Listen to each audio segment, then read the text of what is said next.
Hemos instalado Valirio en una de las viviendas supervisadas donde hemos detectado que había personas con discapacidad con más necesidades de apoyo, sobre todo en la higiene personal.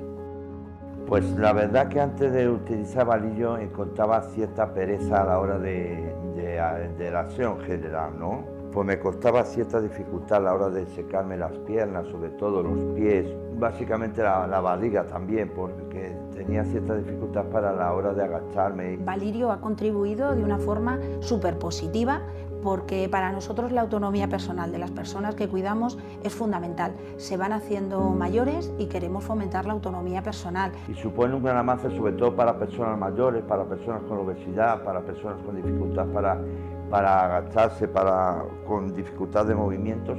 Es un gran avance, ¿no? Es verles felices, ver cómo se relajan, son más autónomos. Además, sabemos que es bueno para la piel atópica, para temas de movilidad. Crear espacios seguros para nosotros es prioritario. El impacto de Valirio estamos observando que es muy positivo y el planteamiento es ampliar a otras viviendas supervisadas que también necesitan este apoyo.